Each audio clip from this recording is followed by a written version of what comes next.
السلام عليكم ورحمة الله وبركاته. الحمد لله رب العالمين، والصلاة والسلام على رسول الله صلى الله عليه wasallam. Alhamdulillah, tunamshukuru Allah subhanahu wa ta'ala kwa rehema zake na neema zake juu yetu, aliyetuwezesha kutukutanisha tena katika ukumbi wetu kama ilivyo kawaida. Kila siku ya Alhamisi tunakutana kwa ajili ya darasa zetu kila tunapokuwa tupo kazini. Kwa hiyo tunamshukuru Allah subhanahu wa ta'ala kwa neema zake na rehema zake hizo, na kutuwezesha tukajumuika tena pamoja tuweze kukumbushana mawili matatu, tukiwa bado tunaendelea na sura ya 74, yani suratul Mudaththir kwa utaratibu wa mashaf, na leo tukiwa tunatokea aya ya 31 miongoni mwa aya ndefu kidogo kama yenye mistari minne mitano hivi katika masafu zetu, ambayo Allah subhanahu wa ta'ala anatufahamisha siri ya kututajia au kusema kwamba walinzi au wasimamizi wa moto wapo 19. Na hii kwanza Allah subhanahu wa ta'ala alivyoielezea, wakaingia watu moja kwa moja kichwa kichwa, kwa akili zao mbovu na fikira zao zisizoweza kufikiri kwa umbali na kuona uhalisia wa jambo alilolisema. Na Allah subhanahu wa ta'ala ndio alitaka alioneshe na alidhihirishe kwa wanadamu waweze kufahamu hivyo. Kwa hiyo Allah subhanahu wa ta'ala anasema, wama ja'alna ashaban nari illa malaika. Hilo jambo la kwanza. Maana aliposema tu alaiha 19, wale kina Abu Jali na wengine nasema ayajizukum, iwe ninyi watawashinda watu wawili, niacheni mimi 17. Kwa nguvu zao za kibinadamu alizonazo mtu alizonazo, anadhani kwamba yeye ataweza kukabiliana na ulinzi wa Allah subhanahu wa ta'ala. Kwa hiyo akaingia kichwa bana, ambia mimi niachieni 17, niacheni mimi hao wawili sitegemei kama mtashindwa. Sasa Allah subhanahu wa ta'ala sema, wama ja'alna ashaban nari illa malaika, fahamuni kwamba hatukuwafanya walinzi wasimamizi wa moto ila ni malaika. Lazima kwanza mfahamu hao sio wanadamu, hao ni malaika. Kwa hiyo malaika ni tofauti na wanadamu. Na Allah subhanahu wa ta'ala alivyoandaa anasema ghiladhun shidadi, kwanza wenye nguvu nyingi, wenye roho ngumu, ghiladhun shidadi, wenye nguvu nyingi. Kwa hiyo msitegemee, msifikirie mkawa mnajizatiti kwamba nyinyi mtaenda kukabiliana na hao walinzi 19. Si hivi, msifikiri ni viumbe au ni wanadamu wa kawaida, hao ni malaika. Kwanza mjue hivyo, wama jaalna ashaban nari illa malaika. Hilo la kwanza. Lakini la pili, wama jaalna iddatahum, wala hatujaisema hiyo idadi yao. Lam najal dhalika aladad, kwamba wapo 19, illa fitnatan lilladhina kafaru, ila ni kuwafitini wale waliokufuru kwa akili zao mbovu, waweze kujiangalia na kujiona kwamba wanaweza kukabiliana. Sema ala, kumbe moto wenyewe walinzi wenyewe 19 tu, tutapapatua, tutapambana nao, tutawaangusha. Bali mtu anapotaka kwenda kuvamia kwenye majumba ya watu, sijui kwenye nini, basi anajiona yeye kwa nguvu zake. Kwa nini? Anasema anafika chini anapiga kama bastola kama nini mlinzi, akamwangusha pale, alafu akafanya mabaya ndio akafanya. Kwa hiyo fitnatan lilladhina kafaru, hii kutaja idadi ni kuwafitini wale ambao wamekufuru, kwamba wajione kwamba wataweza kukabiliana na hali ya nini, na walinzi wa Allah subhanahu wa ta'ala. Kwa hiyo katika uhalisia hakuna idadi hiyo idadi ambayo ninyi mnayoisema, hiyo sio. Wama jaalna iddatahum illa fitnatan lilladhina kafaru, hatukuifanya hiyo idadi tuliyoisema illa fitnatan lilladhina kafaru, ila ni kuwafitini tu, kwa sababu mwanadamu akishaoneshwa kama hivyo, haithu stakalu biadadihim, wastahzau hata kala Abu Jahli, kwamba kwa mwanadamu maana anajiona ana nguvu, ana uwezo wa kupambana na kukabiliana na mtu na hivi na hivi, kwa anajiona yeye yuko smart, yuko kwa hiyo walinzi wenyewe 19 tu tutapambana nao. Kwa hiyo wama jaalna iddatahum illa fitnatan lilladhina kafaru, lakini liyastayqina alladhina utul kitab. Jambo la tatu hilo, Allah subhanahu wa ta'ala kututajia kwamba hawa malaika, anataja kwa nini amesema kwamba alaiha 19. Jambo la kwanza kutufahamisha kwamba ifahamike hao walinzi wenyewe ni malaika binadamu, hiyo ya kwanza. Lakini ya pili, kutaja idadi wa 19 ni kuwafitini tu, ili watu wajione basi tutapapatua, uwezo wa kupambana nao hao 19 upo, kwa hiyo tutapambana nao tu, hakuna nini, hakuna shida. Ndio binadamu alivyo, anavyojiona yeye ana nguvu, ana uwezo. Kule kwenye sura ya kwanza ile Allah amesema kalla innal insana la yatgha arraahu starana, anavyojiona yeye amejitosheleza, ana uwezo, ana nguvu, basi anaona kwamba yeye anaweza kufanya kitu chochote. Kwa hiyo wama jaalna iddatahum illa fitnatan lilladhina kafaru, ni mtihani tu kwao. Lakini sababu ya tatu, liyastayqina alladhina utul kitab, liyatayaqan ahlul kitabi, kwa sababu ahlul kitabi wapo, kwa hiyo wapate kuyakinisha ahlul kitabi. Kwa sababu gani? Kwenye ahlul kitabi, kwenye vitabu vyao, liannahu, yaliyopo kati yaliyokuja la majaa fil Qur'ani muafikan litawrati wal injili, kwenye Taurati na Injili amesemwa hivyo hivyo. Kwa hiyo anakuta kwenye vitabu vyetu wametajwa kuna walinzi 19. Taurati, watu wa Taurati wanaiona 19, watu wa Injili wanaona 19, Qur'ani inakuja 19. Kweli hii inatoka kwa Allah subhanahu wa ta'ala, wala sio ya kutengeneza. Liyastayqina alladhina utul kitab.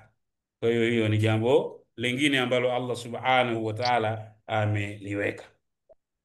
Liyastayqina alladhina utul kitaba wal mu'minuna, na waumini wanazidi kupata nguvu, sababu waumini wanapata nguvu kwanza, hawana mashaka tangu mwanzo kwa imani yao walionayo, lakini wanazidi kupata nguvu wanawasikia Mayahudi, na kwenye kitabu chetu pia yametajwa hayo hayo. Kwa hiyo wanazidi kupata nguvu, wanaendelea, imani yao inazidi kuimarika.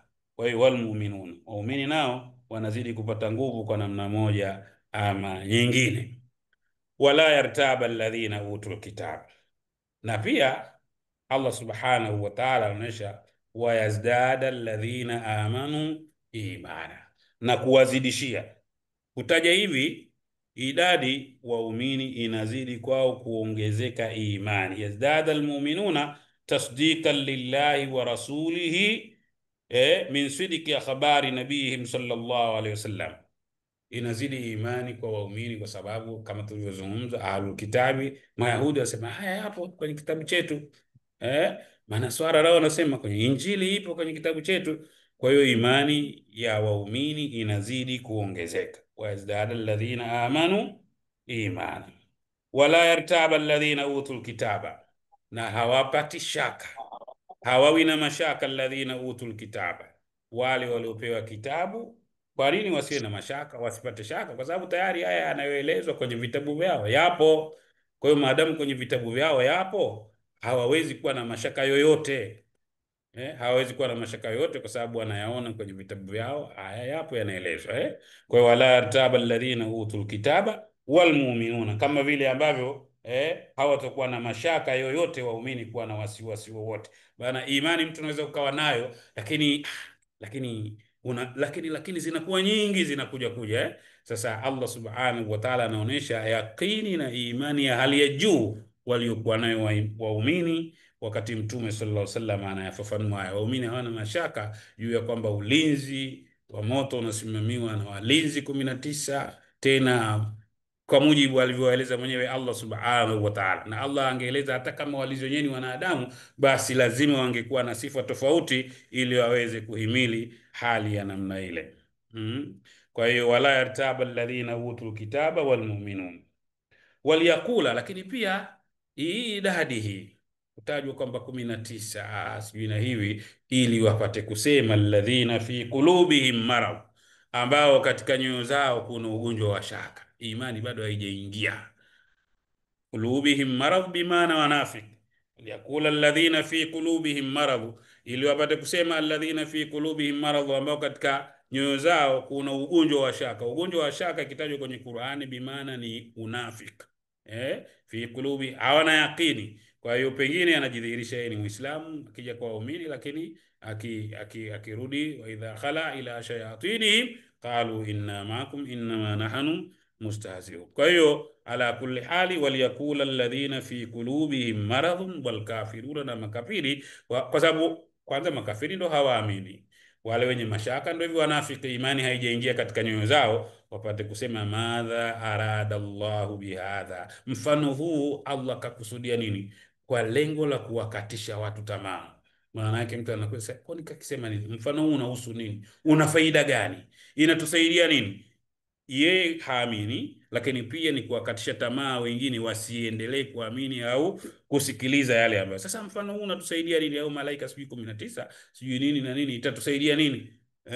Kwa hiyo liyakula alladhina fi qulubihim maradun wal kafiruna madha arada Allahu bihadha mathala, lakini kadhalika yudhillu Allahu man yashau wa yahdi man yashau.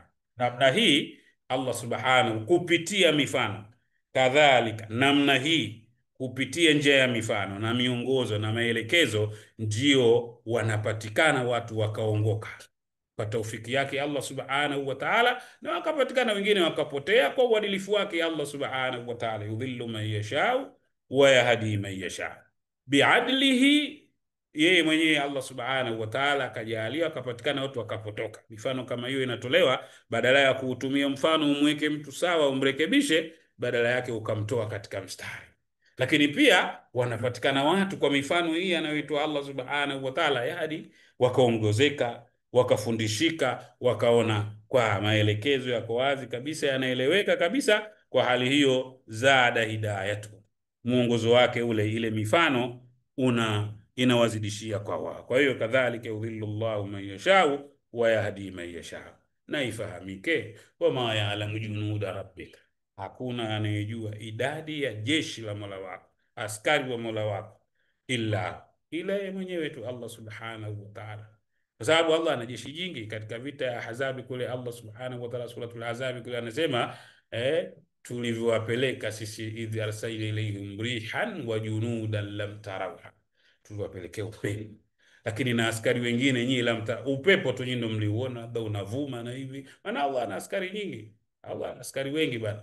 Askari wa Allah subhanahu wa ta'ala ni chochote anachoamua akitumie katika kufikishia ujumbe, katika kufanya chochote. Wanaweza kaleta moto, akaleta hiki, akaleta wadudu, sisi tumeona kule wana wa Israeli, Allah alipeleka dhafadi ya vyura, kila akikanyaga vyura, akipika chakula vyura, waljaradi mzige huko amejaa, wadami sijui damu sijui kumali chawa, kila akikanyaga hivi, akapeleka tu. Mtu ana shida ya chawa tu, kila anachokigusa chawa, mwilini chawa, nguoni chawa, sijui wapi, akiingia sebuleni chawa, kila kona amejaa. Hapo ana jeshi kubwa. Wama ya'lamu junuda rabbika illa, hakuna anayefahamu askari na jeshi lake Allah subhanahu wa ta'ala uzito wake illa yeye mwenyewe Allah subhanahu wa ta'ala. Na ifahamike wama hiya, na wala haikuwa huko kutajwa idadi, wama hiya, na wala haikuwa huko kutajwa idadi, wama hadhihi, na wala haikuwa kutajwa idadi ya malaika, kutajwa hiyo habari za moto, illa dhikra, ila ni mkumbusho, ni mwongozo, ni maonyo lilbashari, kwa viumbe. Tuchukue tafakuri tunavyosoma haya maelekezo kama hivi, ndo tunakumbushana hivi. Basi tunavyokumbushana hivi ndo unachukua miongozo, sema ala, kumbe kuna jeshi huko. Unachukua tutafakuri, wewe unazingatia, ukizingatia basi unaona, unaonyeka, unafundishika. Kwa hiyo wamahia, hiyo habari ya kutajwa sijui idadi ya malaika wangapi, kutajwa nini, kutajwa mioto, kutajwa nini, ila dhikra, ila ni lengo la kuwakumbusha lili, kwa sababu mwanadamu anahitajika akumbushwe. Kwa hiyo tunawakumbusha wanadamu waweze kutambua kwamba huko Allah subhanahu wa ta'ala tunakoenda huko tunakoenda huko kuna vitu Allah alivyoviweka, alivyoviandaa. Ukiwa mkaidi utakutana navyo huko. Wama hiya, haikuwa haya, haikuwa mifano hii, haikuwa maelezo haya Allah anayosema moto hapa, ametajia moto Allah ametajia kwamba sausulihi sakar, sio wama adraka ma sakar, kisha akatutajia alaiha tisata ashar. Anatutajia hayo dhikra lilbashar, viumbe wenyewe ndo mimi na wewe, ndo tunaokumbushwa tukumbushike, ili tufanyie kazi hii miongozo na maelekezo anayotuletea Allah subhanahu wa ta'ala. Kalla, hivyo mnavyofanya kupuuzia miongozo sivyo hivyo. Kalla wal qamar, Allah anaapia mwezi unavyochomoza. Allah anaapia chochote yeye mwenyewe, Allah subhanahu, viumbe vyake yeye mwenyewe Allah subhanahu wa ta'ala. Sisi ndio tumekatazwa tusiapie ila kwake yeye Allah subhanahu wa ta'ala. Wal-laili idha adbar, anauapia usiku unapoondoka. Kama hivi mchana utaingia usiku, lakini na usiku nao ukifika muda wake unaondoka. Wasubhi idha asfar, na asubuhi inapopambazuka, kama vile usiku unaondoka ndo kuna kucha inaingia asubuhi. Innaha la ihdal kubar, hakika ya jambo hii, habari ya moto hii habari ya moto mlioelezwa, la ihdal kubari, ni katika mitihani, ni katika jambo kubwa mno, ni katika jambo zito mno, msilichukulie wepesi. Ndio ile wama hiya illa dhikra lilbashari. Kwa hiyo innaha la ihdal kubar, ili jambo msilichukulie poa, ili jambo ni zito mno. Innaha la ihdal kubari, chukueni tahadhari za hali ya juu ninyi, sio mnalichukua kimya kimya tu, chukueni uzito wa hali ya juu kabisa. Innaha la ihdal kubari, ni tahadhari, ni jambo zito mno, sio jambo jepesi. Tena nadhira lilbashari, ni maonyo kwa viumbe, ni maonyo, ni maelekezo. Chukueni tahadhari, msikimbilie tu ovyo ovyo. Nadhira lilbashari, ni maonyo kwa viumbe, mnaonyo. Allah anarudia kule kule, wama hiya illa dhikra. Kwa hiyo Allah analikariri hili ili tukumbushike. Katika sura Taha kule Allah subhanahu wa ta'ala anasema, kadhalika anzalnahu qur'anan arabiyyan la'allahum yattaqun au yuhdithu lahum dhikra. Wa kadhalika anzalnahu qur'anan arabiyyan, tumeiteremsha hii kwa lugha ya Kiarabu hii Qur'ani, la'allahum yattaqun, ili wapate kuwa wacha Mungu, wawe na sifa ya ucha Mungu wema, ya kuogopa Allah subhanahu wa ta'ala. Au yuhdithu lahum dhikr, au ipatikane kwa wao maonyo, mazingatio, mawaidha kwao itapatikana, watafundishika, wataelewa. Kwa hiyo unaona Allah subhanahu wa ta'ala anarudia rudia hizi kila saa, umetoa sema ma hiya illa dhikra lilbashar, na hapa anatuambia nadhira lilbashar, ni maonyo kwa viumbe. Viumbe wenyewe tunaonywa, ndio mie na wewe, hakuna kiumbe mwingine. Kwa hiyo kama ndivyo ndivyo, liman shaa minkum an yataqaddam au yataakhir. Kwa hiyo mtu achague mwenyewe lipi la kulipa kipaumbele. Liman arada min alibadi an yataqarraba ila rabbihi bifili alkhairat au yataakhara bifili almubiqat, hiari ni yako mwenyewe. Tumesoma kule, nadhani tumemaliza suratul Insan kule, Allah subhanahu wa ta'ala anasema inna hadainahu sabil imma shakiran wa imma kafura. Tukaelezea kwa upana kabisa, ni chaguo lako mtu, ni chaguo lako mimi kuchagua kufuata muongozo wa sawa sawa au kuacha muongozo. Kwa hiyo liman shaa minkum an yataqaddam, ni chaguo la mtu. Muongozo umekuja, maelekezo yamekuja, kwa hiyo ni mtu kuchagua atafuata ule muongozo au ataacha ule muongozo. Kwenye suratul Kahfi kule Allah subhanahu wa ta'ala anasema, wa qulil haqqu min rabbik faman shaa falyu'min wa man shaa falyakfur. Ni swala chaguo la mtu mwenyewe binafsi, anayetaka kufuata muongozo. Muongozo uko wazi kabisa, umekuja uko bayana kabisa. Kwa hiyo ni mimi na wewe na mwingine na mwingine kuamua tu kufuata muongozo ule au kuacha ule muongozo. Faman shaa falyu'min wa man shaa falyakfur. Ndo hapa Allah anasema liman shaa minkum an yataqaddama au yataakhir, na ifahamike kama hivyo ndivyo, kama kila mtu ni chaguo lake, lakini asifahamu mambo yanaachwa hivi hivi. Ukichagua saa mimi nimechagua hivi, ni chaguo langu, basi tambua kullu nafsin bima kasabat rahina. Hayo unayoyafanya ndio rehani yako unayofungwa nayo. Wa kulla insanin alzamnahu ta'irahu fi unuqihi wa nukhriju lahu yawma alqiyamati kitaban yalqahu manshura. Ulichokifanya mwenyewe kile hapaachi bure, ma yalfidhu min qawlin illa ladayhi raqib. Kwa hiyo hiari unayo, mimi na hiari, wewe unayo, na yule anayo, lakini kullu nafsin bima kasabat rahina, kila ulichokishughulikia ni rehani yako. Utafungwa na rehani, maana yake lazima uikomboe. Mwisho wa siku rehani utaikomboa, aidha ukairudishe au itauzwa tu ili urudishe amana za watu, lakini rehani mwisho wa siku itakombolewa. Kwa hiyo ala kulli hali, usifikirie kuwa kwa sababu kuna hiari ukasema utakuja kupapatua ukajitoa na hivi. Mambo hayaendi hivyo bwana. Illa ashabal yamin, ila watu wa upande wa kulia, tunamwomba Allah atufanye katika hao watu wema.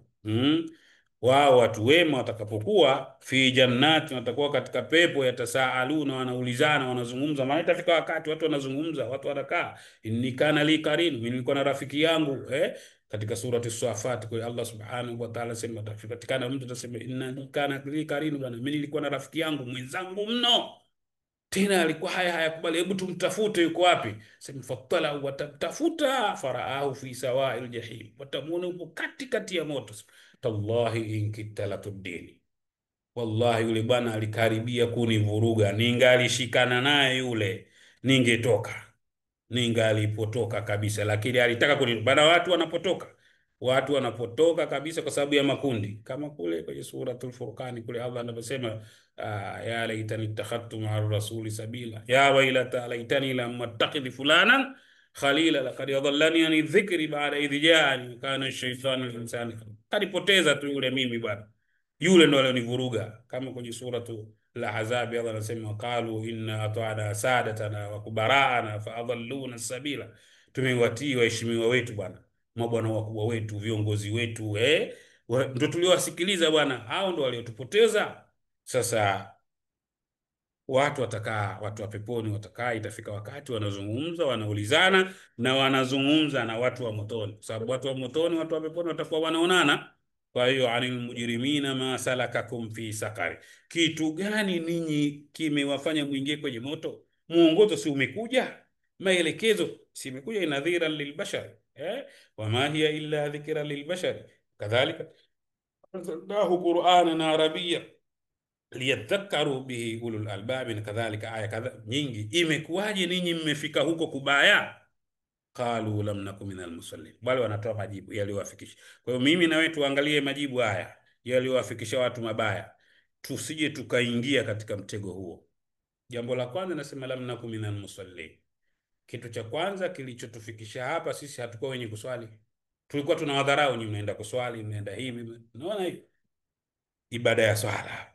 Na Mtume sallallahu alaihi wasallam sema awwalu ma yuhasab lak, jambo la kwanza analohesabiwa mja siku ya kiyama, ibada ya kwanza kabisa as-salat. Idha salahat, swala ikikaa sawa, salaha amaluhu kullu, ibada zake zote zitakuwa ziko sawa sawa. Wa idha fasadat, na ikiharibika swala ikiwa haiko sawa sawa, fasada amaluhu kullu, ibada zake zote zitakuwa zimevurugika. Kwa hiyo ala kulli hali, swala ni jambo la msingi kabisa, japo watu tunalibypass na kujiona kwamba sisi maadamu tushakuwa waumini tu swala ni. Naona jamaa, kitu cha kwanza kilichowavuruga, kilichowafikisha kule, watakulikuta kwenye lam yakum minal musallin bana, lam nakum minal musallin, hatukuwa tunaswali bana. Adhana tunazisikia, mashekhe tunawasikia wanadi swala, wengine tangu saa 10 huko wananadi swala na hivi na hivi tunasikia, lakini sisi tulikuwa tunapuuza tu. Lam nakum minal musallin, sisi hatukuwa tunaswali. Lakini pia walam nakun nut'imul miskin, hatukuwa tunawasaidia maskini.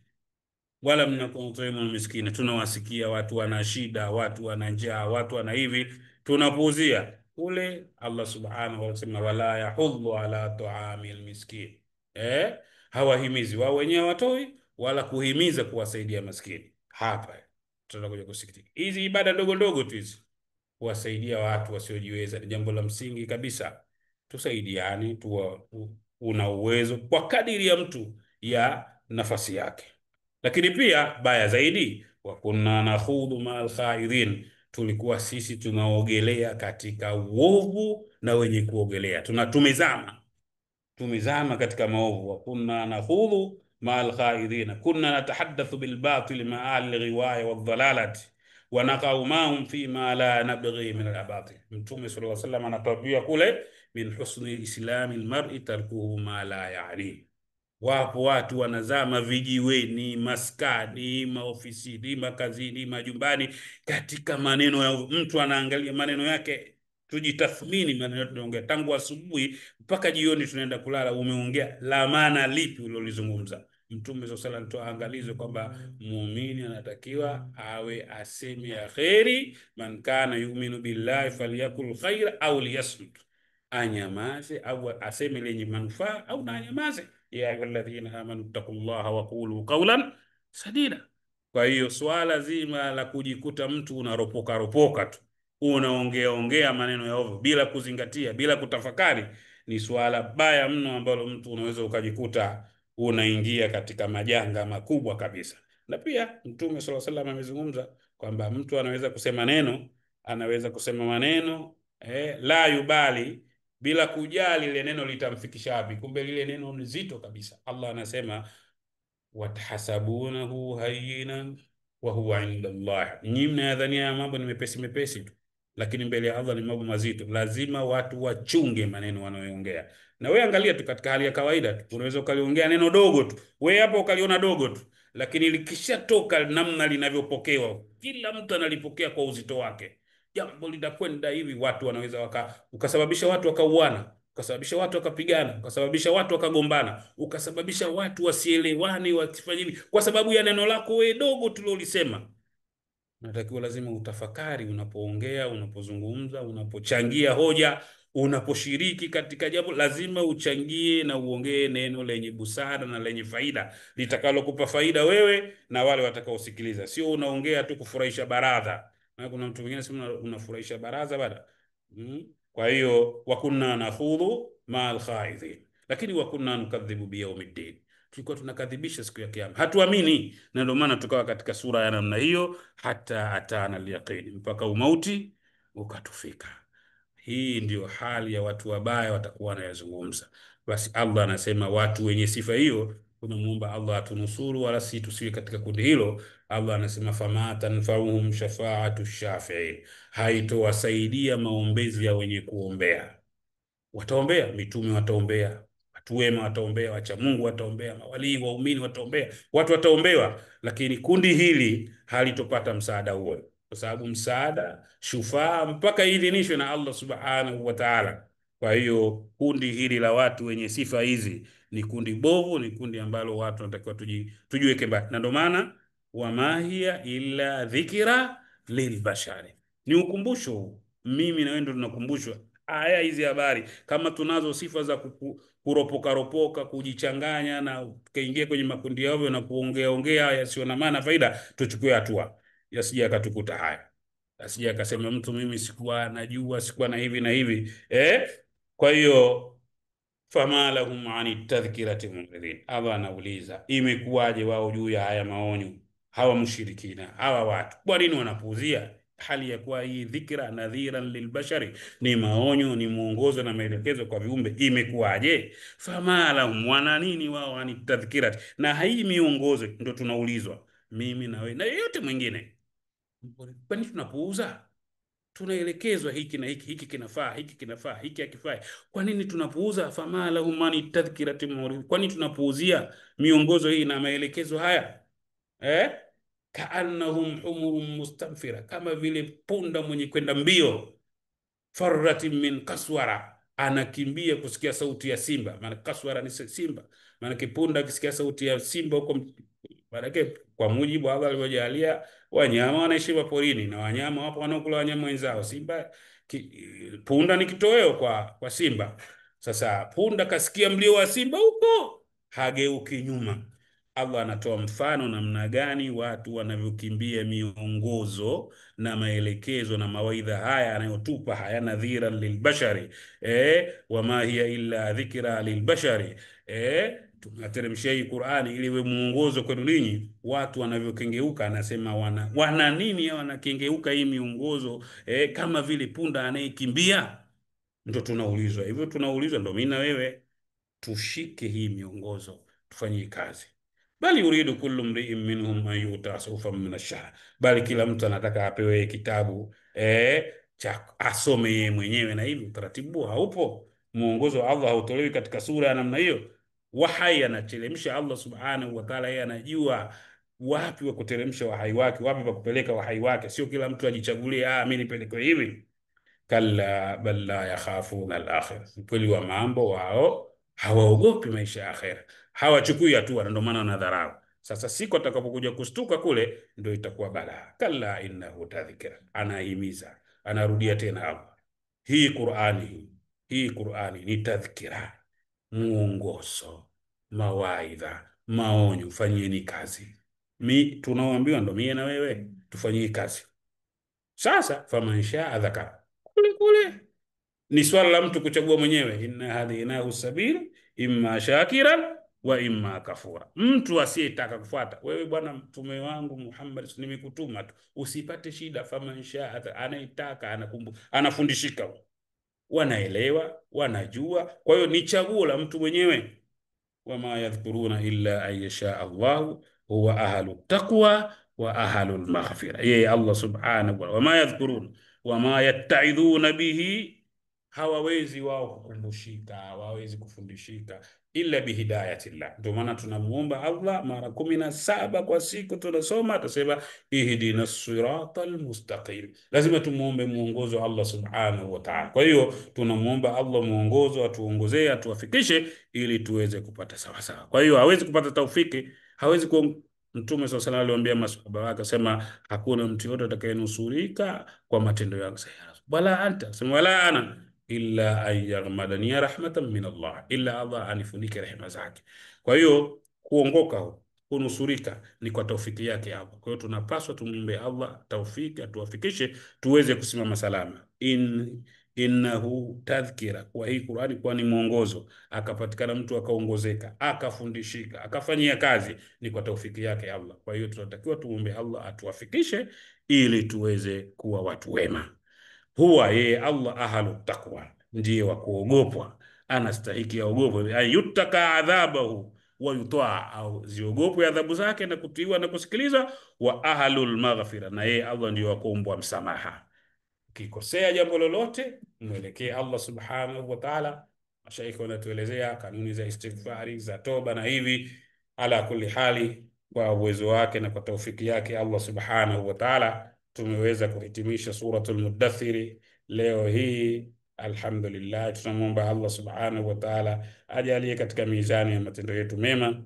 Katika aya 56 za sura hii, suratul Mudaththir, leo tumehitimisha.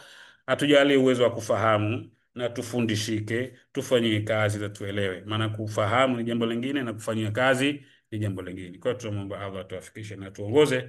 Wassalamu alaikum wa rahmatullahi wa barakatuh. Wa alaikum salam. Alhamdulillah.